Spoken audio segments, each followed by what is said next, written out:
Baik, Assalamualaikum warahmatullahi wabarakatuh.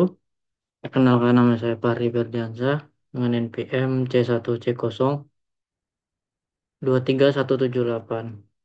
Di sini saya akan menjelaskan tentang di sini saya akan membahas soal-soal ulangan tengah semester dari akuntansi keuangan 2. Yang pertama ada soal tentang provision adalah bagian dari kewajiban bersyarat yang jumlah dan kapan pelunasannya belum dapat ditentukan secara pasti. Namun, perusahaan harus mengakui dan melakukan pengungkapan terhadap provision ini dengan beberapa syarat yang harus dipenuhi. Salah satunya menyangkut tingkat kemungkinan terjadinya kewajiban ini. Jelaskan pada kondisi yang bagaimana perusahaan akan mengakui dan mengungkapkan suatu provision. Perusahaan akan mengakui jika ada beban dan kewajiban untuk memenuhi tiga syarat sebagai berikut. Yang pertama ada perusahaan memiliki obligasi yang masa jatuh temponya sudah dekat. Yang kedua yaitu kemungkinan besar penyelesaian obligasi tersebut mengakibatkan dari arus keluar sumber daya yang mengandung manfaat ekonomi. Yang ketiga, jumlah dari kerugian obligasi dapat diestimasi secara layak.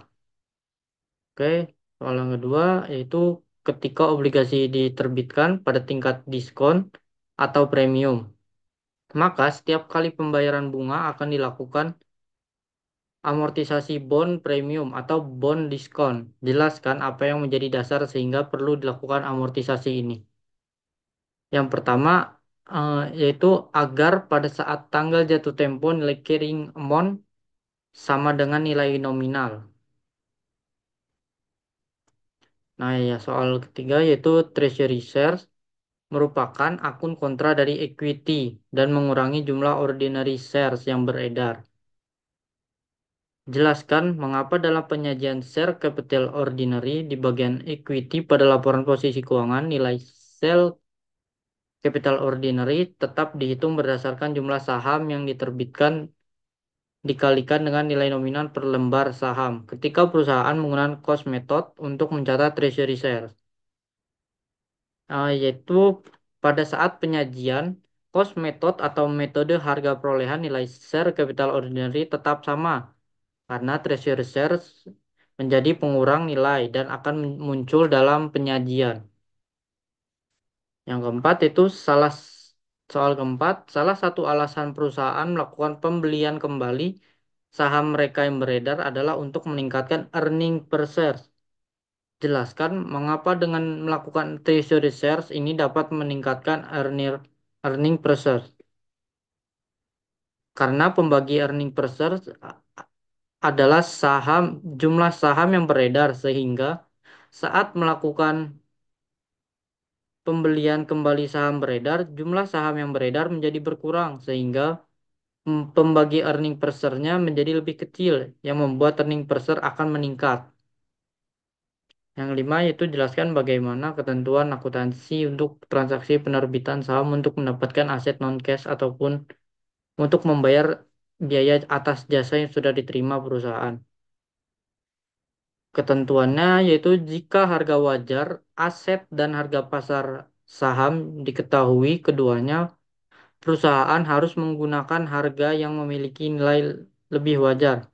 Namun, jika salah satunya tidak diketahui nilainya, maka perusahaan tersebut akan menggunakan nilai wajar yang telah diketahui. Jika keduanya tidak diketahui, maka nilainya akan menggunakan penilaian menurut appraiser yang independen dan kompeten. Soal yang keenam yaitu jelaskan bagaimana perlakuan akuntansi ketika perusahaan melakukan pelunasan bond payable dengan menyerahkan aset atau menukarkan dengan sekuritas yang lain. Yang pertama itu dengan melakukan identifikasi nilai dari aset atau sekuritas yang akan digunakan sebagai alat pembayaran, kemudian mengakui keuntungan atau kerugian jika nilai aset atau sekuritas yang digunakan berbeda dengan nilai tercatat. Kemudian, catat penghapusan bond payable lalu buat jurnal transaksinya. Soal nomor ketujuh yaitu ketika perusahaan menggunakan fair value untuk menilai non-current liability yang dimilikinya, maka perusahaan akan membuat jurnal penyelesaian. Jelaskan jurnal penyesuaian yang dibuat tersebut dan apa konsekuensinya pada laporan keuangan. Perusahaan tersebut akan mencatat non-current liability seperti obligasi dan utang wesel sebesar nilai fair value dengan akun unrealized holding gain or loss di jurnal penyesuaian. Soal yang nomor 8, dividen yang dibagikan perusahaan akan mengurangi return earning. Jelaskan mengapa ketika perusahaan membagikan share dividen tidak mengakibatkan total liquidity berkurang dan bagaimana juga dampaknya pada share capital ordinary. Karena perusahaan akan membayarkan dividen dengan saham yang baru yang kemudian diberikan kepada pemegang saham, yang di mana perusahaan dianggap melakukan transaksi penerbitan saham atau penjualan saham yang membuat saham yang beredar akan bertambah. Selanjutnya ada soal hitungan. Nomor satu, bagian soal nomor dua, yaitu untuk mendorong penjualan sereal sarapan, Aladin, Leptin Company menempatkan satu kupon di setiap kotak. 5 kupon yang dapat ditukarkan dengan hadiah yang terdiri dari boneka tangan anak.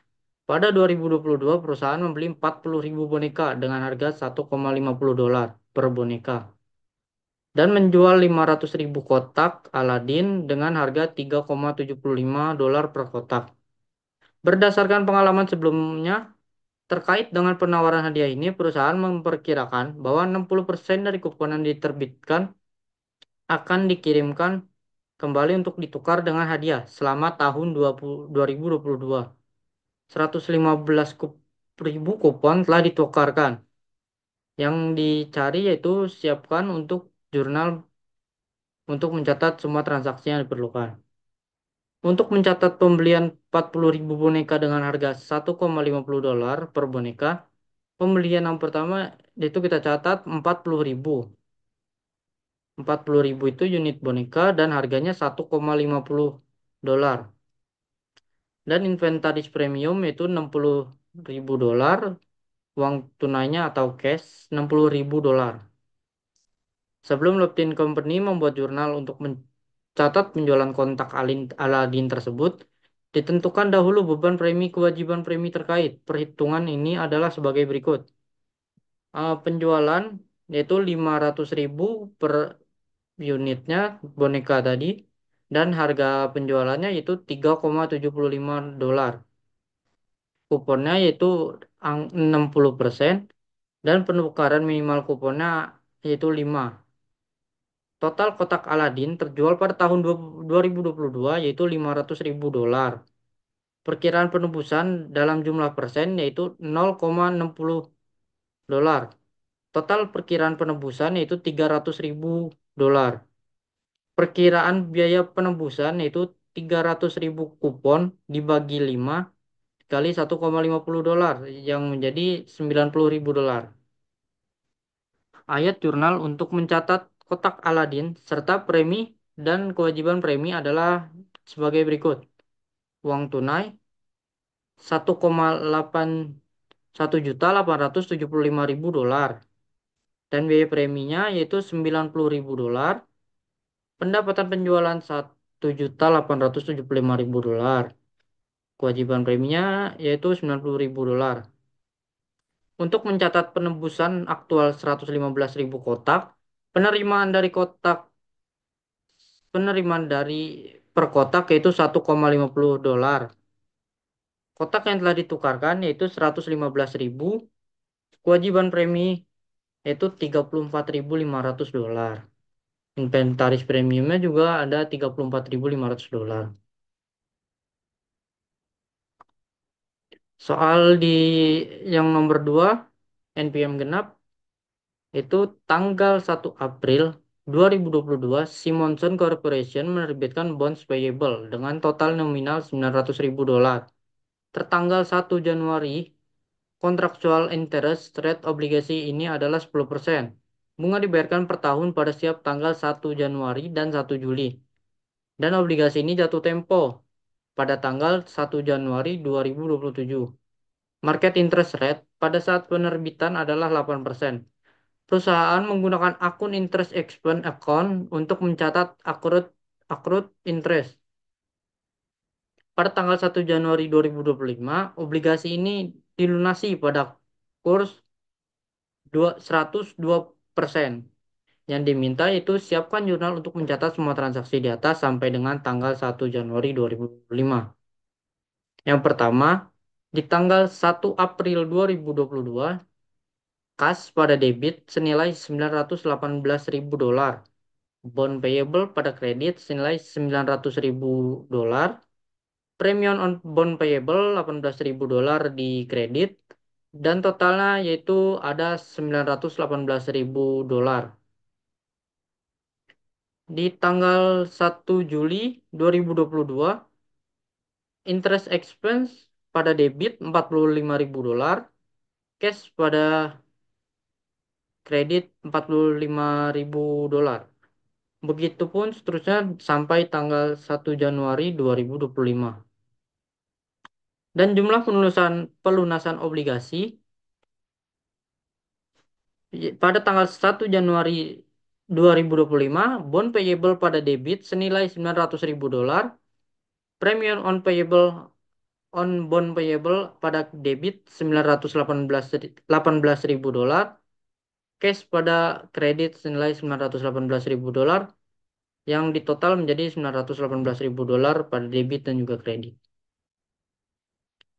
Kita masuk soal nomor 3 di NPM Genap. MH MH Company memiliki komposisi ekuitas per 31 Desember 2021 sebagai berikut. Share capital preference 6%, 50 per value, 20.000 share authorized, 6.000 share issued and outstandingnya 300 dolar. Share capital ordinary 10 dolar per value, 60.000 share authorized, 40.000 share issue and outstanding ada 400 dolar. Share premium ordinary senilai 200 dolar. Return earning senilai 50 dolar yang di total ekuitasnya itu 950 dolar. Selama tahun 2022 terjadi transaksi terkait ekuitas sebagai berikut. Yang pertama, menerbitkan 10.000 lembar saham biasa untuk mendapatkan sebuah gedung dengan harga jual 160.000 pada brosur. Harga pasar saham PTMH saat itu adalah 15.000 per lembar. Yang pertama itu share capital ordinary pada debit yaitu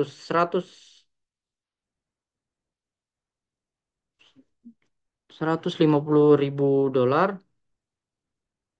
Share capital ordinary pada kredit 100.000 dolar. Share premium ordinary pada kredit 50.000 dolar. Yang soal kedua yaitu membeli kembali 5.000 lembar sahamnya yang sudah beredar pada harga 15 dolar per lembar. Yaitu treasury share atau saham yang beredar yaitu 75.000 dolar. 75.000 dolar di debit yaitu dan cash pada kredit 75.000 dolar. Yang ketiga, menjual kembali 1.500 saham yang dibeli pada butir pada harga 16 dolar per lembar. Cash pada debit yaitu 24 dolar, 24.000 dolar. Treasury share pada kredit 22.500 dolar atau saham yang beredar. Share premium treasury yaitu 1.500 dolar. Yang keempat, mengumumkan dividen atas saham preference dan juga atas saham biasa. Dividen atas saham biasa senilai 0,5 dolar per lembar. Dividen saham preference yaitu yaitu 6% dikali 6.000 lembar dikali 50 dolar yaitu senilai 18.000 dolar. Jumlah saham yang biasa yang beredar yaitu 40.000 dolar pada debit, 10.000 dolar saham beredar per 1 Januari 2022, penerbitan 10.000 lembar untuk memperoleh gedung yaitu dikurangi karena dia eh, penerbitan kembali untuk memperoleh gedung tersebut kurang 5.000 dolar dan treasury share atau saham yang penerbitan kembali treasury share itu 1.500 dolar. Jumlah saham biasa yang beredar itu 46.500 dolar pada debit. Dividen saham biasa yaitu 46.500 lembar dikali 0,5 dolar yaitu 23.250 pada kredit. Jurnalnya yaitu return earning pada debit 41.250 dolar, dividen payable pada posisi kredit yaitu 41.250 dolar. Soal yang kelima yaitu melakukan pembayaran atas dividen yang diumumkan pada butir 4. Dividen payable pada debit yaitu senilai 41.250 dolar dan cash pada kredit 41.250 dolar. Yang keenam, menjual kembali 2.500 saham yang dibeli pada butir pada harga 14 dolar per lembar. Yaitu cash pada debit senilai 35.000 dolar dan share premium treasury senilai 2.500 dolar di debit. Treasury share yaitu 37.500 di kredit. Soal yang ketujuh yaitu PTMH mengumumkan pembagian dividen paruh kedua kepada pemegang saham, biasa dalam bentuk aset non-cash. Aset tersebut berupa investasi dengan kategori tersedia untuk dijual dengan nilai tercatat 15.000 dolar pada saat pengumuman dividen. Nilai wajar investasi tersebut adalah 17.500. Return earning pada posisi debit yaitu 17.500 dolar, dividen payable pada posisi kredit yaitu 15.000 dolar dan gain on distribution yaitu 2.500 dolar setelah kenaikan dari nilai wajar. Nomor 8 yaitu mendistribusikan dividen yang dimaksud pada butir yang ketujuh kepada pemegang saham. Property dividend payable pada debit 17.500 dan share investment 17.500 pada posisi kredit. Yang kesembilan yaitu PTMH menutup laba tahun 2022 maaf sebesar 25.000 dolar ke saldo laba. Karena di return earning yaitu pada posisi debit 15.000 dolar dan income summary pada posisi kredit 15.000 dolar. Dan di sini yaitu share capital preference 6% 60 50 dolar per value, 20.000 shares authorized dan 6.000 share issued and outstanding yaitu 300.000 dolar, 300 dolar. Share capital ordinary dan 10 dolar per value dan 60.000 share authorized, 50.000 share issued and outstanding, 500.000 dolar. Share premium ordinary senilai 50.000 dolar, return earning yang dikurangi yaitu 73.500 dolar. Treasury share per 1.000 lembar yaitu dikurangi jadi 15.000 dolar.